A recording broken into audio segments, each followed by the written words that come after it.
Fala galera, beleza? Sejam todos muito bem-vindos ao nosso canal eCrypto aqui no YouTube e outras plataformas. Meu nome é Felipe César e estamos iniciando o nosso projeto com chave de ouro, trazendo hoje uma entrevista com o presidente da Mozart, esse token que tá dando o que falar de maneira muito positiva, pois agora eu e você, meros mortais, podemos fazer a nossa compensação da nossa pegada de carbono no planeta e isso é muito importante. Eu espero que você acompanhe essa entrevista até o final e não se esqueça, já deixe aquele likezão maroto, ative o sininho e se não for seguidor ainda do nosso canal, torne-se um seguidor aqui para você acompanhar os próximos conteúdos que nós vamos trazer aqui com exclusividades para vocês. Tamo junto e misturado, fica com a vinheta e acompanhe essa entrevista até o final. E qualquer dúvida que você tiver, deixe nos comentários que eu vou buscar te responder da melhor forma possível. E se eu não tiver a resposta, eu vou atrás do pessoal da Mozart para trazer essa resposta para você.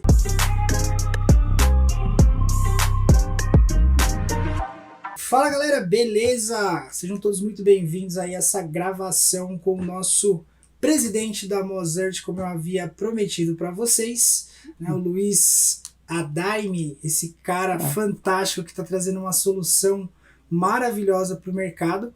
E hoje a gente vai tirar algumas dúvidas aqui, falar um pouco sobre esse token, né, que foi lançado no mercado Bitcoin, que eu fiz vários conteúdos aí no nosso canal falando um pouco mais sobre eles. Então hoje aqui é o momento para a gente tirar um pouco mais de dúvida e saber mais a fundo, né, sobre essa tecnologia que ele está trazendo aí para o mercado, essa grande inovação que ele está trazendo para que nós, meros mortais, também possamos fazer aí a nossa, apagar a nossa, né, pegada de carbono no planeta. Então, Luiz, seja muito bem-vindo, é um prazer imenso ter você aqui no nosso canal. Fico muito feliz de ter você aqui hoje. Se apresenta aí, fala um pouquinho de você, um pouco da sua história e como é que surgiu, cara, essa ideia da MOS, né, desse crédito de carbono aí. Bom, obrigado pela apresentação aí, né, então estou bastante lisonjeado, até um pouco, como é que se diz, ruborizado aí, mas eu realmente estou amando, né, a empresa e todo o impacto que está tendo. Bom, eu agradeço demais a oportunidade de difundir, porque para salvar a Amazônia é isso, tá? Temos uma solução, ela funciona muito bem, é um ganha-ganha-ganha, ganha o gestor da floresta, ganha quem compra o token, e finalmente ganha o planeta, né? Então, eu sinto que há uma frustração, né, geral, da gente assistir a Amazônia, né, em chamas, e o Pantanal e tudo que está acontecendo de desmatamento e destruição das nossas florestas, né, meio sem poder fazer nada, né, ou sem saber o que fazer. Pô, o que eu faço? Eu dou para o Greenpeace, ou sei lá, né, eu dou dinheiro, ou né, e a gente acho que encontrou uma maneira bem fácil, simples, que dá acesso às pessoas fazerem algo a respeito. Então, a ideia já existe o processo, e agora, graças a pessoas como você, estamos difundindo, e isso é a parte, talvez a mais importante, né? Mostrar o que dá para fazer. Eu sou carioca, sou Flamengo doente, mas não cresci no Rio, cresci em São Paulo, e muito cedo fui morar fora, estudei engenharia, trabalhei 18 anos no mercado financeiro. Aí você fala, por que esse cara tem a ver com o meio ambiente? Metade da minha família mora no Pantanal, tá bem no meio do Pantanal, em Cáceres, que é uma região lindíssima. O Pantanal mato-grossense, digamos, do sul, né, no Mato Grosso do Sul, ele é mais turístico, o do norte ele é mais, digamos, rústico, roots, né, ele é mais punk, assim. E eles realmente moram assim no meio da floresta, assim. Você tem a cidadezinha, você tem o Rio Paraguai. Então eu sempre ia passar minhas férias lá, e assim, tio, tia, primo, prima, sobrinho, avó falecida, enfim, um monte de gente que está lá. Então sempre o meio ambiente sempre foi muito próximo, né, o tema. E eu, quando era criança, meus ídolos não eram, né, sei lá, Michael Jackson ou Zico, eram Jacques Cousteau, né, que é um oceanógrafo falecido já também, mas que explorava muito ali a Amazônia e tal. Explorava no sentido de, né, descobrir. E desbravar. e o Fábio Feldman, que hoje em dia, né, que é um dos maiores ambientalistas brasileiros, fundador do PSDB, do Partido Verde, concorreu a prefeito em São Paulo, presidente, e hoje em dia trabalhou nas negociações pelo Brasil do clima, e hoje em dia é nosso conselheiro. E a minha história é meio de um ambientalista frustrado, o tema sempre me foi muito próximo, mas eu nunca trabalhei com isso. Eu trabalhava sim com gestão de fundos de ações de renda variável, e nesses fundos de ações que eu administrava, eu criei um próprio para fundos de pensão americanos e canadenses, para investir na América Latina, e eu implementava ESG, né? Que agora disse que está na moda, né? Mas está na moda no Brasil. ESG na Europa já é um tema antigo, e quer dizer investir com métricas sustentáveis, né? Então, você observar não só a rentabilidade financeira da empresa, mas se ela é ambientalmente, né, consciente, se ela faz tudo direitinho, né? E de environment, S de social e G de governance, ou seja, se ela faz tudo certinho ambientalmente, do ponto de vista social, e aí as pessoas acham, social é doar para a ONG e tal. Não. Social é, por exemplo, uma empresa tipo de fast fashion ou de calçados que use trabalho semi-escravo no Sudeste Asiático, não fazer esse tipo de coisa, né? Ou cuidar da diversidade da empresa, são questões sociais. E de governança é você não ferrar o teu minoritário, né? É você ter uma boa transparência nos números da empresa, tratar bem todos os stakeholders da empresa e tal. Bom, eu achei tudo isso sempre muito fascinante, mas eu sentia que na América Latina, o resto da América Latina, o Brasil é atrasado em relação a Estados Unidos e Europa, né? Sim. E o resto da América Latina é muito atrasado em relação ao Brasil. Então, Sim. era uma tarefa muito ingrata, e eu tive um momento assim, de crise existencial, que foi 1 ano e meio atrás. Eu tenho uma filha de 1 ano e 7 meses, 1 ano e 8 meses lá, que é a Olivia, e ela nasceu, e eu comecei a ler muito sobre mudança climática. Eu sempre li muito sobre ambientalismo e tal, o tema me fascina, mas eu li um livro que se chama A Terra Inabitável, do David Wallace Wells, que é um jornalista americano, e ficou na lista dos mais vendidos, e eu recomendo muito a quem não tenha lido.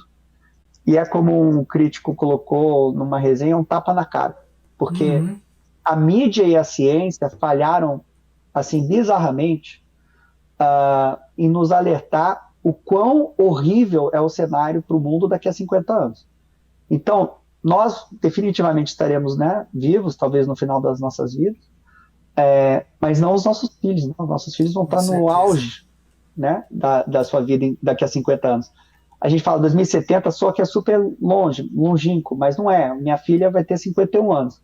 E o cenário que ele põe, é muito legal o livro, porque ele é um jornalista, então ele entra de uma maneira muito agnóstica, assim, ele fala, eu não entendo nada disso, eu vou descobrir qual que é a real. E a real é horrorosa, assim, o cenário base para o mundo daqui a 50 anos, o base, né, na curva normal, naquela probabilidade maior, é de um mundo onde, de um aumento de 3 graus a 3,5 graus, que não, né, não soa assim, alarmista, e aí está aí a crítica, né, que eles deveriam falar o que acontece com o mundo com 3 graus, 3,5 graus. É assim, zonas tropicais do mundo inabitáveis, lugares como Rio de Janeiro, né, ao invés de 45 graus, 65 graus, ou seja, não vai dar para não dá para morar no Brasil, na África, Sudeste Asiático, Índia, nada de zona tropical. Ou você vai morar muito ao norte ou muito ao sul, queda de produção de comida do mundo de 50% para mais, ou seja, a metade mais pobre do mundo morre de inanição ou de guerra por comida, guerras migratórias, né, porque vai ter 10 bi de pessoas, vai faltar espaço na Terra, né, e todas as cidades litorâneas do mundo debaixo d'água. Eu li esse negócio e outras coisas mais horrorosas ainda. Eu li isso, eu falei, cara, as pessoas não sabem disso, cara. Você sabia disso? Não, cara, juro até me arrepiou, bicho. Só de imaginar. A gente não sabe.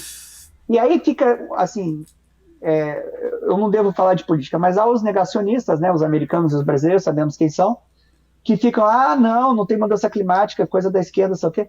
Cara, isso é ciência, tá? 97% dos cientistas do mundo, tá, de acordo com a NASA, dizem que há mudança climática já há 50 anos, tá? Desde os anos 70 já se sabe que há mudança climática, e que ela é causada pelo homem, tá? Ela é antropogênica, é causada pelo homem. Ano sim, ano não, todo ano vem pior do que eu esperava. E o cenário que esses cientistas estão falando é esse que eu falei. Bom, aí eu fiquei horrorizado. Falei, pô, assim, eu tenho que fazer algo a respeito. E eu, também olhando o desmatamento que está acontecendo, né, no mundo, mas especialmente na Amazônia, né, que é a maior floresta tropical do mundo, o desmatamento dobrando. Aí eu comecei a pensar, cara, se nós que somos a elite intelectual, né, social, econômica do Brasil, né, não somos os miseráveis, se nós que, né, podemos fazer algo a respeito, se a gente não faz, quem que vai fazer? Esse governo? As ONGs, coitadas, que são bem intencionadas, mas não tem dinheiro, não tem apoio, Sim. não tem nada, né? Eu falei, quer saber quem vai fazer sou eu vou morrer tentando aqui, eu vou passar uns anos aí tentando fazer algo a respeito. Então eu fechei meu fundo, devolvi o dinheiro, passei a estudar, aí o problema está muito claro, é mudança climática. Assim, é Com pior, certeza.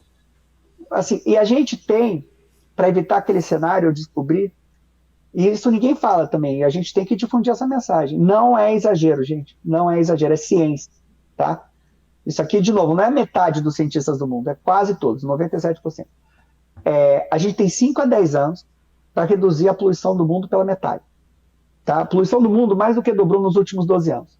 A emissão de gás de efeito estufa era de 25 bilhões de toneladas de CO2 12 anos atrás, hoje em dia é 55. Pois bem, a gente tem que voltar aos 25, em 5 a 10 anos. Se a gente conseguir dobrar em 12 anos, a gente consegue voltar 5 a 10, mas requer, né, um esforço coletivo de uma magnitude que talvez nunca tenha havido na humanidade. Bom, tem o problema, a solução A é solução. essa. Como você chega nisso? Né? Aí eu descobri que a melhor maneira, mais eficiente, mais eficaz para chegar nos 5 a 10 anos é o sistema de crédito de carbono, que faz o quê? É muito genial esse sistema, que no Brasil também é mais atrasado, a gente não tem o mercado regulado, o governo não força, como já força na Califórnia, no East Coast americano, províncias canadenses, Europa, Austrália, Nova Zelândia, Japão, México e esse ano China. Ou seja, a maior parte das maiores economias do mundo já são reguladas. O que é ser regulado? O governo vê quanto uma empresa poluiu no ano, ele estipula uma meta para a empresa no começo daquele ano e ao final do ano ele vê. Empresa que poluiu a mais tem que comprar crédito de carbono de empresa que poluiu a menos. Ponto. É simples assim. O que isso faz? Com que o dinheiro flua dos poluidores dos que poluem mais do que os que poluem menos. O que acontece no ano seguinte? Quem poluiu a mais teve um custo, vai querer reduzir, e quem poluiu a menos teve um prêmio, vai querer fazer o quê? Reduzir. Reduzir. Então, você tem um incentivo duplo para redução e tem funcionado maravilhosamente bem na Europa e na Califórnia, que são os mais antigos. Na Europa, a emissão caiu em 12 anos 23%, e na Califórnia, em 10 anos, caiu 15%. Ou seja, funciona o negócio. Eu falei, pô, fantástico. Temos um problema, temos uma solução. A solução funciona. Aí que eu comecei a reparar. Mas não funciona naquelas, né? Por que a poluição dobrou? Porque a China e a Índia cresceram absurdamente. Então, enquanto os países ricos, né, Europa, Estados Unidos, Canadá e tal, estavam reduzindo, China e Índia estavam explodindo de poluição, né? Então, é muito relevante para o mundo que a China tenha se regulado esse ano. E aí eu comecei a estudar mais a fundo, eu falei, bom, se a gente tem esse sistema, por que esse sistema não chegou no Brasil? Eu descobri, não é que não chegou no Brasil, é que no Brasil não só não é regulado, né, empresas que poluem a mais não são forçadas de comprar de empresas que poluem a menos, mas também o Brasil ele tem uma baixa adesão das empresas no mercado voluntário. Você tem dois grandes mercados, tá, de crédito carbono. Você tem, dos 55 bilhões de poluição que eu falei, 12 bi são de mitigação, ou seja, né, são aquelas empresas, e é quase tudo regulado, tá? Dos grandes mitos ou falácia de crédito de carbono é que é um certificado que prova que, sei lá, uma árvore tirou carbono do ar ou é um pedaço da floresta. Não é uma coisa real, tangível. É um conceito, tá? Sim. Você tem que pensar que é uma empresa evitando a poluição. Então, um exemplo claro aqui é a Tesla, né, que deu toda essa polêmica agora com a compra do Bitcoin. Polêmica mais ou menos, né? Quem tem Bitcoin como eu tá feliz, mas você teve toda uma transferência de recursos das empresas poluidoras para a Tesla. A Tesla não ganha dinheiro, tá? Sim. mas ela teve um lucro alto, porque ela recebeu da venda de créditos de carbono, porque a Tesla faz carro elétrico não polui, como ela está em lugares regulados, o governo da Califórnia, da Europa e tal, força a Volkswagen, a Ford, sei lá, a Audi, etc., a comprarem créditos de carbono da Tesla. E a Tesla ganhou 400 Interessante milhões de dólares. isso. Interessante isso. E aí, o que acontece? Se você vai fazendo isso ano após ano após ano, né, o carro elétrico, que hoje em dia é 50% mais caro que o carro a combustão, o que vai acontecendo? Se as empresas têm que pagar mais, o custo das empresas, né, aumenta, a combustão, elas repassam para o carro vai ficando mais caro. E o carro elétrico da Tesla vai ficando mais barato. Até chegar um ponto que ele fica mais barato, todo mundo vai para o carro elétrico. É o que aconteceu com a energia solar. Tá? A energia solar era muito, muito cara 10 anos atrás. Mas era assim 10 vezes mais cara que a energia a carvão. Hoje em dia ela é metade do preço da energia a carvão, às vezes até menos. Por quê? Porque houve isso. Né? Via crédito de carbono e subsídios do governo de países desenvolvidos, especialmente na Europa, você teve uma transferência de recursos da energia suja para a energia limpa. Né? Então, para explicar um pouco do mercado e de onde está a MOS e o nosso token, dos créditos de carbono, aliás, da poluição do mundo de 55 bilhões, 12 bi são mitigados. Né? Então você tem um gap aí, um potencial crescimento enorme. Né? Esses 12 bi tem que chegar a 25 para a gente neutralizar o mundo e evitar aquele Armagedon. E os 55 bi tem que cair para 25 da poluição. Quando eles se encontrarem, a gente neutralizou o mundo, a gente evitou aquele cenário. Show!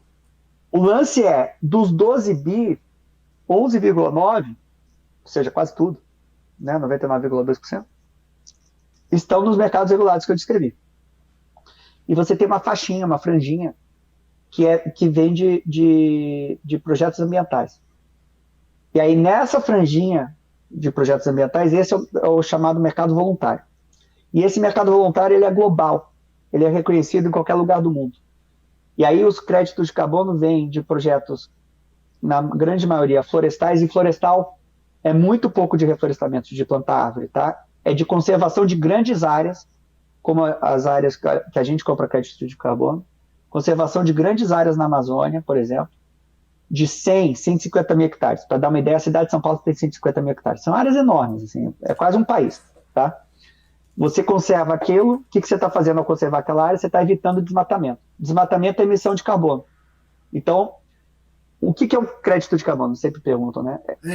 É um certificado digital, é uma frase longa, mas é um certificado digital que comprova, via protocolos internacionais, que um projeto, no caso do voluntário, ou uma empresa, no caso do regulado, evitou a emissão de 1 tonelada métrica de CO2.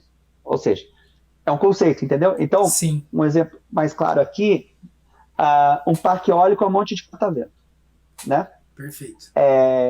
Ele não emite poluição. Ele não está tirando o CO2 do ar também, mas ele emite crédito de carbono. Por quê? Ao construir um grande parque eólico, um monte de catavento, o que você fez? Você evitou a construção de uma térmica a carvão. Aí a conta que fazem vem o auditor, né, o certificador segue lá a listinha do protocolo e fala, tá, beleza, vai pegando as características do projeto, sei o quê. Aí fala, bom, esse projeto evitou a construção de uma térmica poluidora, né? Ele evitou, sei lá, 1 milhão de toneladas de CO2 de emissão por ano. Ele recebe, cada tonelada é um crédito de carbono, ele recebe 1 milhão de créditos de carbono por ano, que ele vende para as empresas poluidoras. Quem que compra no mercado voluntário? Que é esse pequenininho, mas é o de potencial explosivo e é onde está a amostra. Quem que compra ali? Todas as grandes empresas do mundo, tá? E eu vou chegar, por que eles compram nesse mercado e não no regulado?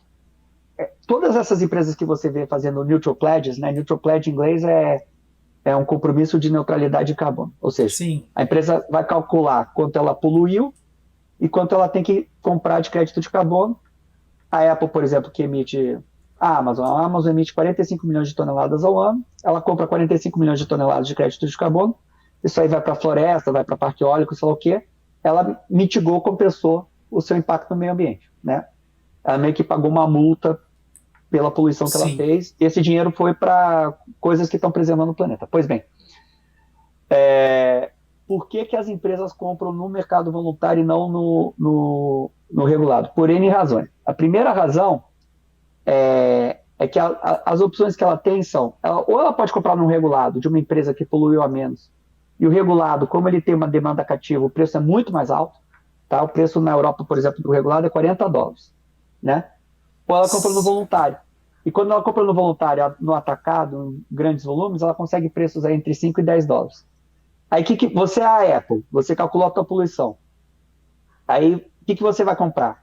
Um crédito de carbono da Lufthansa ou da Air France, que poluiu a menos no ano, por $40, e você vai fazer o quê? Vai colocar uma foto da Air France no teu relatório anual, e na tua propaganda, ou você vai colocar uma foto da Amazônia, que você comprou por, sei lá, $10, e está preservando a floresta, e tá... Entende? O preço é mais baixo, o marketing é melhor, e elas estão fazendo isso voluntariamente, porque elas são boazinhas? Não, não é. Lógico que... É uma decisão de business.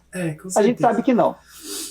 Aqui é uma questão enorme de que o mundo está se regulando, então elas estão se preparando para o mundo onde elas vão ser obrigadas a comprar, mesmo nos lugares onde elas não são, tipo no Brasil, na América Latina. E mais importantemente, millennials, né? Todo mundo da faixa de Gen Z, né? A geração Z, dos 20 e pouco, aliás, late teens, né? 18, 19, 20, Sim. Até os 40. Eu sou o último dos millennials, ou o primeiro, sei lá, tenho 40 anos. Essa geração de 20 e 30 e poucos anos, que a gente, né, os nossos pais dizem, millennial, não tem dinheiro, só que não serve para nada, essas coisas. É uma grande balela. Os millennials ficaram ricos e ficaram mais velhos, e são hoje em dia quem manda no mundo, tá? Economicamente e demograficamente. É o maior grupo demográfico do mundo hoje em dia é de millennials. São 30% da população do mundo e 50%, metade, né, da força de trabalho. Em 5 anos serão 70% da força de trabalho. Então o que as empresas estão vendo? Pô, a gente tem que fazer o que os millennials querem. Por que está explodindo o fundo de sustentabilidade, o ESG? Foi de $100 milhões de fluxo 3 anos atrás para 50 bi esse ano, que é o esperado. Porque os millennials, 93% dos millennials, de acordo com a Economist, só investem em empresas sustentáveis. Porque para os millennials é um valor proteger o planeta, como não era para os nossos pais e avós. Esse número para os nossos pais e avós é 28%. E tanto no investimento como no consumo. 80% dos millennials não compram produtos de empresas que eles sabem que fazem mal. Verdade. Ou ao meio ambiente, ou que discriminem. Igual aconteceu com o Carrefour, né? Todo esse boicote. Sim. Veio muito dos millennials. Tá? As empresas estão vendo isso, elas sabem disso. Então, a Unilever, por exemplo, declarou que nos próximos 5 anos ela vai só vender produtos carbono neutro. Então, você vai comprar um Omo no supermercado, daqui a 5 anos vai ter o Omo normal e o Omo carbono neutro um pouquinho mais caro.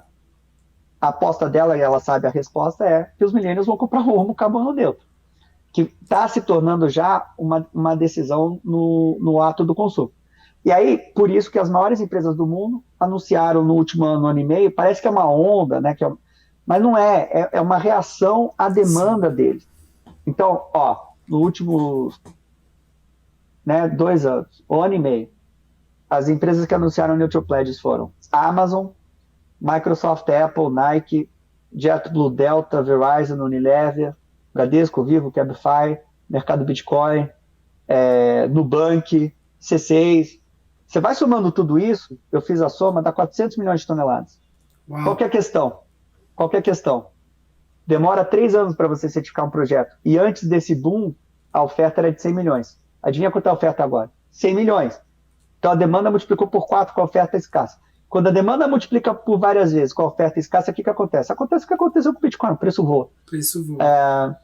Então é essa a nossa tese, que a demanda só está começando agora. Por exemplo, você já compensou a tua pegada de carbono? Vamos compensar a nossa pegada de carbono do canal e a minha pessoal também. Isso eu vou fazer em live, vou gravar tudo, fazendo as compras. Vai rolar. Exato, nós faremos isso para você, mas você concorda que até a gente, né, surgir ou entrar em contato, você nem sabia desse conceito? Não, para mim foi um conceito totalmente novo, assim. Eu falei, nossa, para mim essa questão de neutralizar o carbono, né, a nossa pegada de carbono estava mais voltado somente para grandes empresas, indústrias, não para pessoa física. E isso que eu achei maravilhoso, porque quando a gente traz isso para pessoa física, a gente tem uma escalabilidade de crescimento muito maior, né? Não, é uma doideira. Olha, Você mora onde? São Paulo? São Paulo, Guarulhos. São Paulo, Guarulhos. Você tem quantos anos? 33. E você tem carro? Não mais. Já vendi o meu Não mais. carro e só ando de Uber. Pra mim é a melhor Milênio coisa. não tem carro. É isso aí. Exato. Dos milênios será o reino dos céus. É esse tipo de atitude. A falta de materialismo dos milênios leva com que eles sejam mais preocupados, ou nós talvez, mais preocupados com mudança climática e menos materialista, né? Menos possessão de ativos. Isso polui menos. Mas enfim, qual o conceito da pegada de carbono? Todos nós. Eu sou super sustentável e tal. Tá, o teu sapato tem sola de borracha sintética? Sim, então você tem pegada de carbono. Porque aquela borracha sintética foi feita em algum ponto da cadeia, foi feita com petróleo, com combustível fóssil. Perfeito. Aquele combustível fóssil foi queimado e soltou CO2 para o ar. Tudo que a gente faz, em algum grau, a gente, né, ao comprar aquele serviço ou produto, a gente contribuiu para a emissão de CO2 do mundo, né? Fomos cúmplices, digamos. Sim. Então, você andar de avião é a pior coisa que existe, tá? É o que mais emite. Um voo, para te dar uma ideia, a emissão per capita por brasileiro é da casa de 8 toneladas por ano. 1 tonelada de CO2, e no mundo é 15, tá? 1 tonelada de CO2 é um balão do tamanho de uma casa, cheio de CO2, tá? A gente está soltando 55 bilhões desses balões por ano. E cada um de nós está soltando de 8 a 15 bilhões, de 8 a 15 balões desse. Por ano. Por ano. Uau! É uma insanidade. E aí, você viajar São Paulo, Nova York, né? Essa é a média, digamos, já considerando voos e tal. Uma passagem de São Paulo, Nova York e de volta são 2 toneladas. São 2 balões. Caraca! Um executivo que vai para a Europa, sei lá, 5 vezes por ano, só ele já vai preencher a cota dele. Gente, não voa de avião se vocês não puderem, façam zoom, evitem viajar, faz turismo próximo, vai de carro, porque polui muito. Se você tiver que viajar, ou quiser muito fazer uma viagem ao exterior, compensa a sua pegada de carbono, que é o quê? Né? Como é que é o conceito? Né? Vai chegar para o Felipe. Sim. Felipe, você põe aqui quantas vezes você voou, né? Temos lá no nosso site quanto você usa de energia elétrica, quanto você usa de gás de cozinha, quanto você anda de carro, se você come carne ou não. Comer carne é horroroso, tá?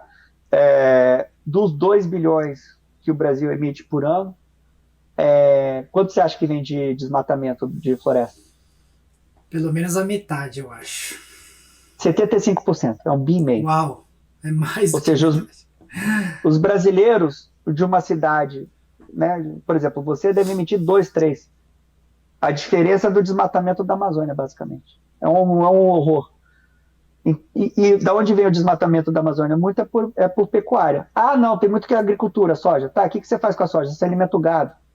Ou porco. Né? Então, comer carne. A gente come carne vermelha demais. Não é para comer carne vermelha todo dia. A gente está destruindo o planeta por esse luxo de comer carne vermelha todo dia. Quer comer carne vermelha todo dia? Compensa o teu carbono. Pague por isso. Esse é o ponto.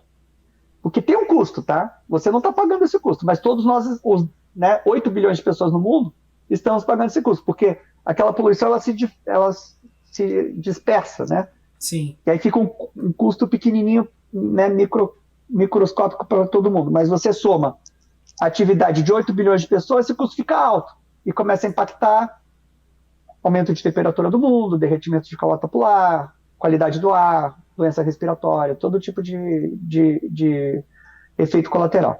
Aí calculamos a tua pegada, tua pegada é 10 toneladas. Aí, por exemplo, no nosso site é R$100, né? Normalmente na Europa, Estados Unidos, dá entre 20 e 30 dólares, né? Na Europa dá até mais, dá 40 dólares. É parte da tese de comprar crédito de carbono. Assim, o que você está comprando aqui no Brasil é MCO2. Aliás, não é no Brasil, é um ativo global, igual Bitcoin, igual ETH.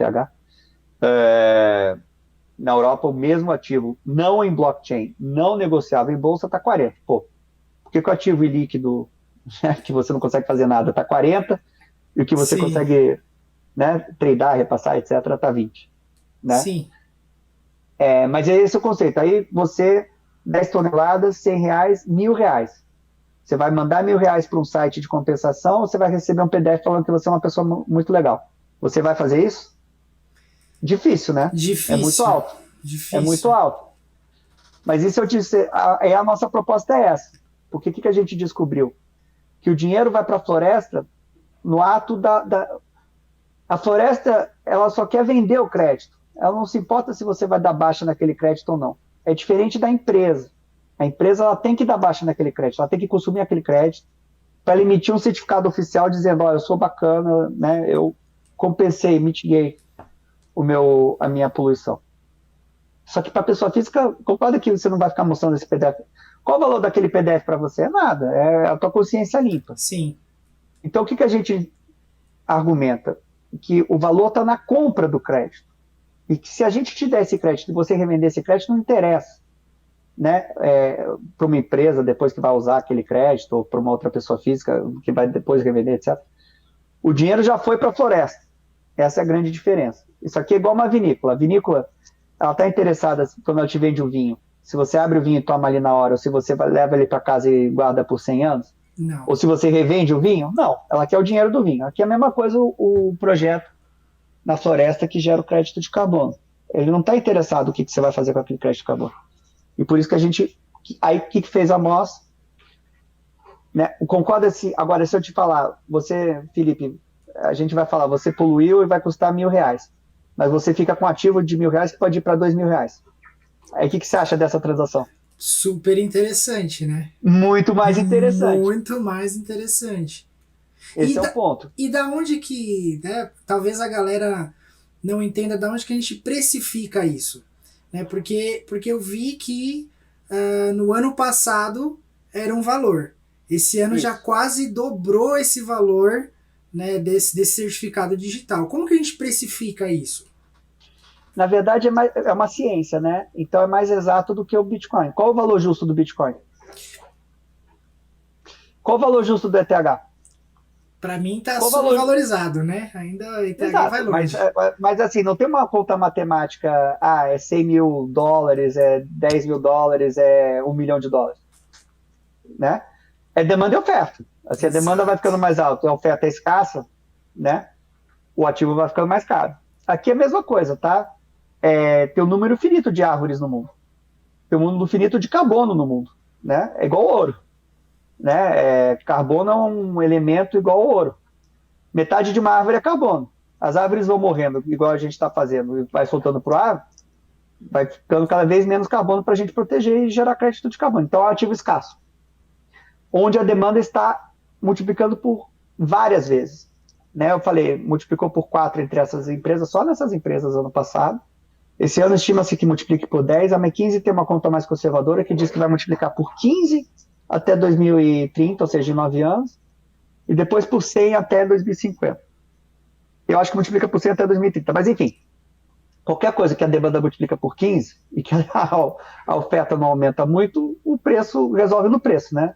Então, sim, por isso que o preço tem subido, tá?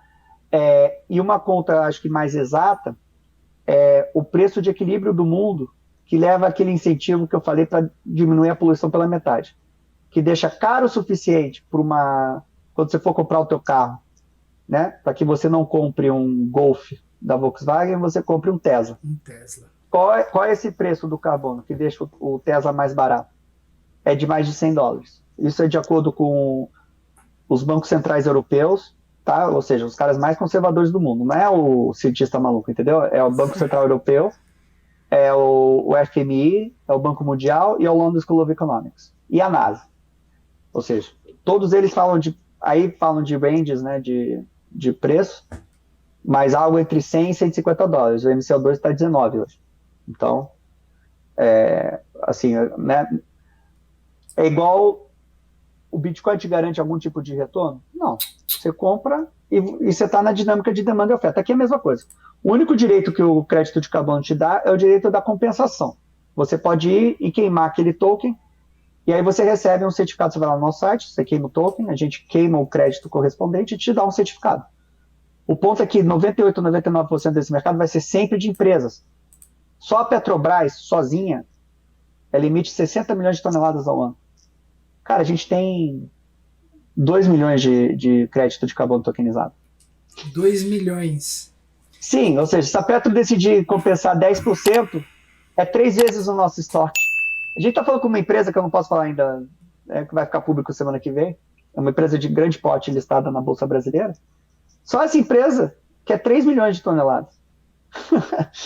É um ativo que vai ficar muito escasso à medida que essas empresas, especialmente as grandes de países emergentes, eu estou falando com a PetroChina, por exemplo. Cara, a PetroChina é 3 vezes o tamanho da Petrobras, entendeu? Cara, interessantíssimo. Então, basicamente, se eu estou adquirindo um crédito de carbono, eu posso vender para essas empresas. Seria mais ou Não, menos você pode. Essa lógica, né? No final da linha, você tem uma empresa comprando. Perfeito. Isso aqui é igual petróleo ou açúcar. Olha, 90, petróleo e açúcar negociam na Bolsa de Chicago e Nova York, né, respectivamente. Mas tem um lote de pessoa física que compra ETF, né, na Bolsa de petróleo, ou ouro tokenizado, etc. No final da linha, você tem uma demanda de petróleo. São as refinarias que fazem gasolina, são, né, as empresas que fazem plástico. No final da fila ali da linha do açúcar, você tem a Nestlé, você tem, né, sei lá, as empresas de chocolate fazendo, né, usando o açúcar e tal, a Hershey's, etc. A mesma coisa aqui, no final da linha vai ter uma empresa, Apple, Microsoft, e cada vez mais empresa comprando crédito de carbono. Então é exatamente isso. Claro, você está numa bolsa, você não sabe quem está a outra parte, né? Sim. Mas pode estar uma empresa. Inclusive, já tem empresas pequenas comprando MCO2 em bolsas, né, como o mercado Bitcoin, para se compensar. Porque é uma solução fácil. Pensa assim, você vai no nosso site, você é uma pequena empresa. Se você é uma grande empresa, você já sabe quanto você polui. Você contrata consultorias para calcular isso para você. Se você não for, você for uma rede de, sei lá, cafés, de 10 cafés, né, você não vai ter uma área de sustentabilidade para calcular a tua poluição. Você vai no nosso site, você faz igual eu te descrevi aqui a pegada de carbono. Sim. Aí vai dar, a tua empresa poluiu, sei lá, 100 toneladas de carbono ano passado, né? 10 mil reais. Você vai comprar 100 MCO2, leva no nosso site, dá baixa, você recebe o certificado. É um selinho, carbono neutro oficial. E a gente é um intermediário, é como se a gente fosse, a Amos, né?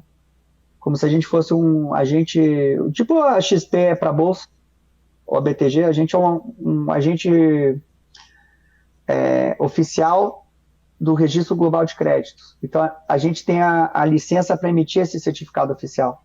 Então, aquele selinho que você põe não é um selo brasileiro, não é um selo da MOS, é um selo que você, né, ou o certificado você pode mostrar no mundo inteiro.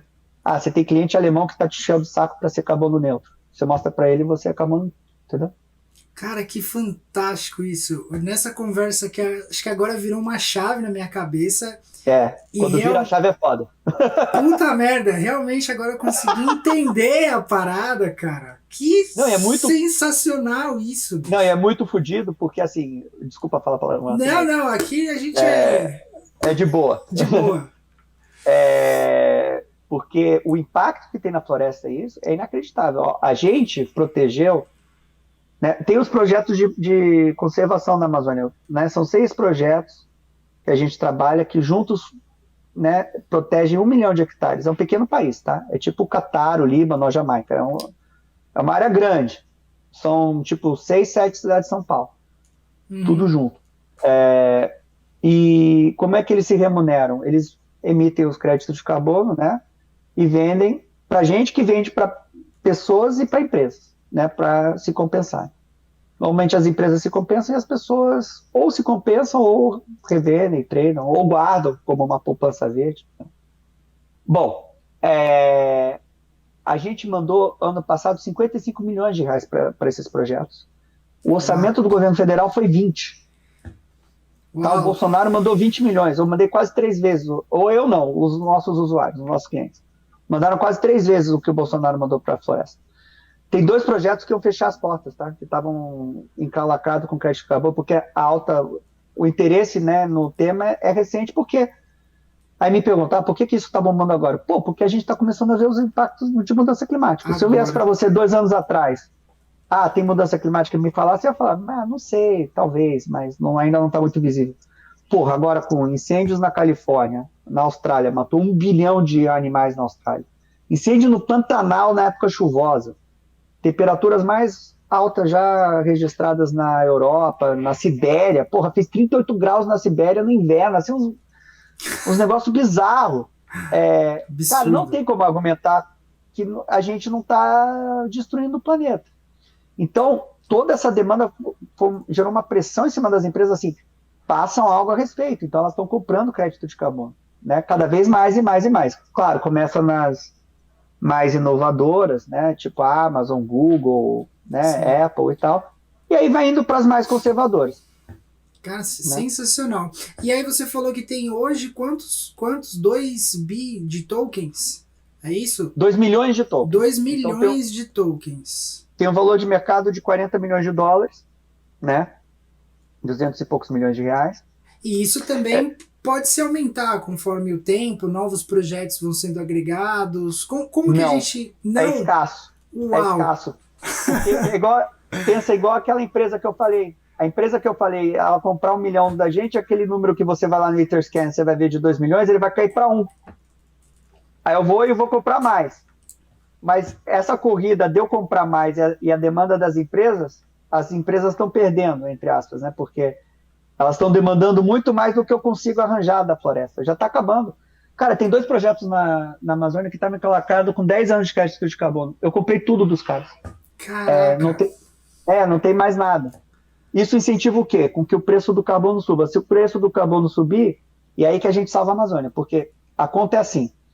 Para o cara que está lá na Amazônia, não adianta esse negócio de, o Mourão lá, o vice-presidente, estava falando, não, que a gente vai focar, né, a patrulha e como é que se diz, o monitoramento em cidade-chave e tal. Cara, puta, a Amazônia é gigantesca, cara. Tem que ter incentivo econômico. Tudo na vida, né, nós que adoramos cripto, que é descentralizado, Sim.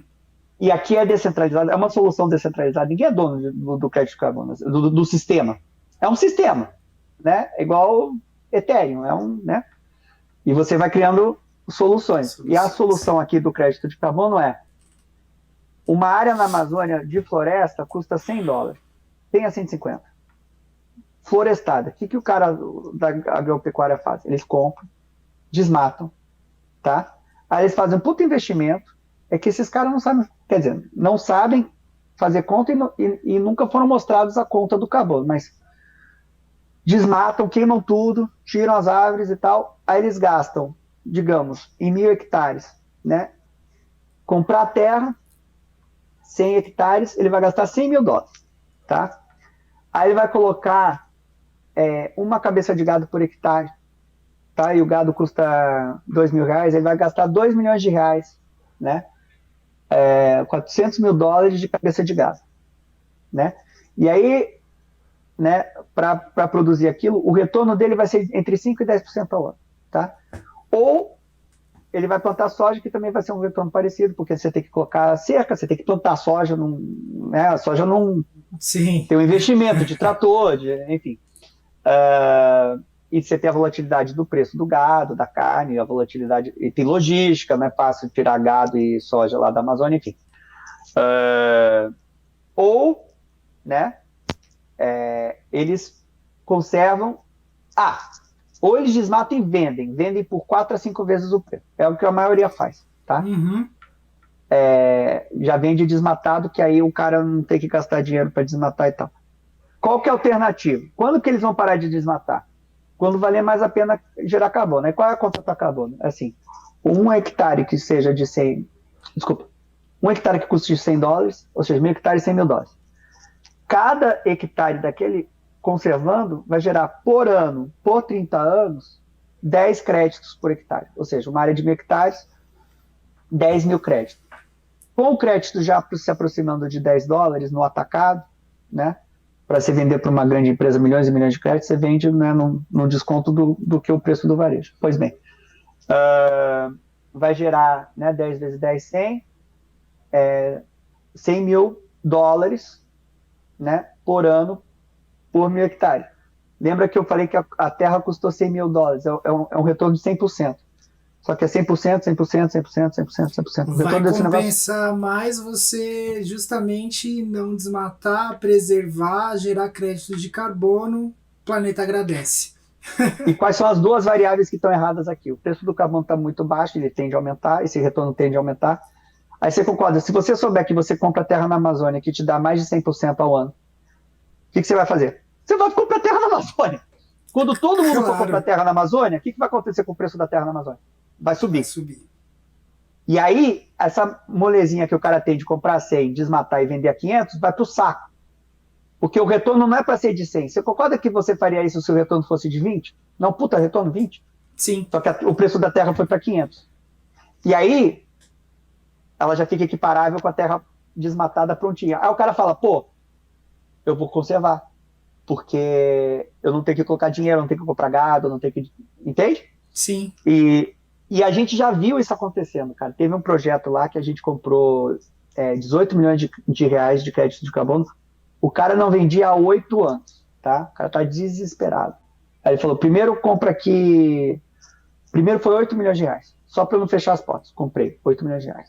Aí revendemos, né? Para empresa, pessoa física. Pois bem. Aí falou, agora, cara, eu preciso comprar 10 porque a área vizinha aqui, minha, os caras estão querendo desmatar para plantar soja e criar gado. Ele fez uma campanha, conseguimos 10 milhões de reais. A gente mandou 18 milhões de reais pro cara. O que aconteceu com os vizinhos em volta? Que plantou soja e criou gado. Você acha que esses caras já viram esse dinheiro na vida? Ficou todo mundo louco para fazer carbono. Eles falavam, o tal do carbono, não existe o carbono, isso é a história do Papai Noel, sei lá o quê. Bom, tá lá.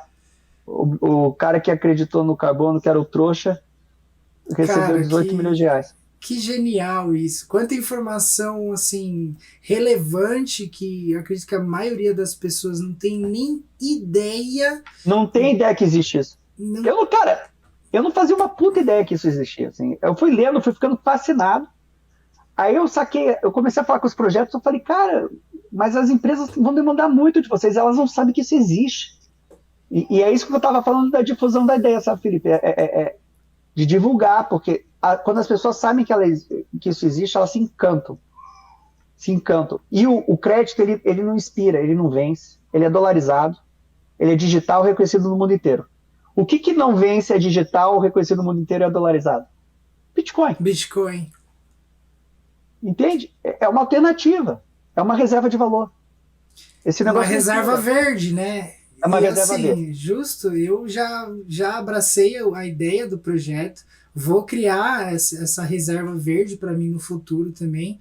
Parte dos meus investimentos, ao invés de eu colocar só em cripto, né, token, NFTs e essa coisa toda aí dos DeFi que tá rolando, eu acho que é super importante a gente separar pelo menos uma parte para estar comprando créditos de carbono. E como que eu faço para comprar esses créditos de carbono hoje? Você tem 4 opções. Você pode comprar, assim, para quem não manja de cripto, não se sente confortável e quer aprender mais a respeito, né? A gente recomenda o site da Moz. Aí é super fácil, é 2 minutos, com two-factor verification, né? Verificação de 2 fatores, e você faz via Pix, é 2 minutos. Você tem quanto você quiser. A partir de um crédito, que são R$95. Desculpa, que são R$100. E aí você tem as bolsas cripto, né? A gente está em 2 brasileiras, o Mercado Bitcoin e a Flow BTC, ou o Uniswap. A gente tem no Uniswap também, e a gente está listando numa bolsa grande global no próximo mês, bem grande, tá?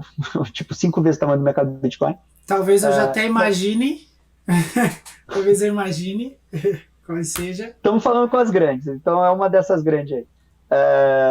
Então eu recomendo também, se for comprar antes, né? Porque mas são essas as maneiras. Ou você faz peer-to-peer também, se você conhecer alguém que tenha. Cara, tá em Ethereum, assim, tá no mundo aí já. E quando na modalidade de token... Desculpa, só mais uma coisa. E é bem líquido, tá? A gente fez a maior oferta da história do mercado brasileiro de ativo digital, de cripto. Bateu, assim, a oferta de Ethereum quando o mercado Bitcoin listou a ETH. A nossa oferta foi maior. A gente já negociou 60 milhões de reais em uma semana. Uau! Muito líquido, cara. Tá girando. Caraca! E assim, como ele é um token, né? A gente sabe que essa tokenização das coisas deixa tudo um pouco mais simples. Sim. Na modalidade token, tá, se eu entrar no site da MOS, eu tenho que comprar um crédito de carbono inteiro. E quando ele é token, eu consigo comprar frações, assim Sim, como é sim. no Bitcoin? Sim? Legal, Uniswap você compra $1, se você quiser. legal. Dá o quê? Dá 0,005 crédito de carbono. E essa é a mágica da tokenização, né? Que Não, a e aí gente dá para fazer uma. consegue. Aí que é a revolução que a gente está fazendo. Não só da proteção da floresta, mas de democratizar. Te dar um exemplo. Perfeito. Hambúrguer, tá? Big Mac. O McDonald's vende 900 milhões de Big Mac ao ano. Se o McDonald's quiser compensar esses Big Macs, um crédito de carbono até a gente surgir, você não conseguia fracionar, né? Você não conseguia comprar 0,0 bosta de crédito de carbono. Então, um crédito de carbono, por mais barato que o McDonald's comprasse, ia ser, sei lá, $5. Para o Big Mac que é 4 já fudeu, né? Você não vai comprar um Sim, Big Mac de $9 porque é um sim. Green Big Mac. Mas a gente consegue hoje em dia fracionar. Inclusive, estamos prestes a anunciar um deal com uma empresa, não posso nem falar o setor que vocês vão descobrir, mas que vai oferecer isso para o usuário no momento da compra. Semana que vem a gente vai anunciar, mas enfim, a gente está falando com o Big Mac, desculpa, com o McDonald's e com o Burger King para fazer o Green Big Mac ou o Green Whopper, que é o quê? Como você fraciona, a pegada de carbono no produto, ela é muito, muito baixa, tá? O mais alto é o voo, né, de avião, que é 1% da passagem. Então, você faz uma ponte aérea Rio-São Paulo de R$ 500, dá R$ 5, é nada. E esse é o mais alto, é daí para baixo. O Big Mac é 1 centavo, a gente descobriu, a gente fez a conta. Então, você concorda que se o McDonald's chegar para você, você quer comprar o Big Mac, você não quer comprar o Green Big Mac por 4,01 ao invés de 4? Porra, todo mundo vai comprar, entendeu? Com certeza. No blockchain que você revoluciona o conceito. Uau! E aí, no caso, a ideia seria que quem está comprando o Big Mac receberia esse um Sim, você centavo já ou recebe. não? Não, paga, né? Paga. Não. Você Aí- paga e já. Entendi. É que Tá. nesse caso é muito pequenininho para você ir acumulando, mas Sim. dá para fazer isso. Por exemplo, laptop. A gente falou com a Dell. Laptop é $1.000, né? 1% dá $10. Aí sim, você paga 1.010 e leva $10, leva meio crédito de carbono. Cara, Com que você. genial isso! É da hora. E você Muito compensou o teu legal. laptop, entendeu? Sim. Ou, estamos falando com várias empresas de carro. Você compra sei lá, um Golf. Um Golf é, sei lá, 60 pau. Né? Você paga 600 a mais em crédito de carbono e você leva contigo. E aquele dinheiro foi para a floresta, entendeu? E aí você Perfeito. treina no mercado Bitcoin, você guarda, você compensa, você vende para uma empresa, sei lá. Cara, que genial. Parabéns pela ideia que vocês tiveram de tokenizar isso. Eu acho que essa tokenização do mundo ela vai acontecer de forma gradativa, principalmente a partir de agora, né, que está ficando mais popular essas questões de blockchain e tudo mais. E vocês deram um passo na frente já com uma visão de futuro assim absurda. Fiquei muito contente com o nosso bate-papo, acho que foi bem esclarecedor. Eu já quero fazer a minha reserva verde para o futuro, com toda certeza. E vou levar essa ideia para frente no nosso canal. Eu sempre estou fazendo lives, né, que eu faço o Bom Dia Cripto, onde eu estudo algumas criptomoedas, falo um pouco do mercado. E estou sempre citando a MOS, justamente porque eu vi que faz muito sentido, tem fundamento, e eu acho que isso é o mais importante, ter fundamento. E fora que a gente está ajudando o nosso planeta, né, a respirar melhor a nossa casa. Então, se a gente não cuidar, ninguém vai cuidar, né, Luiz? É isso. E não é uma moeda, ou seja, a gente não define arbitrariamente, né, o supply e tal. É um É ativo. um É igual ativo. você comprar ouro tokenizado. Aí eu sempre falo, a galera, ouro tokenizado,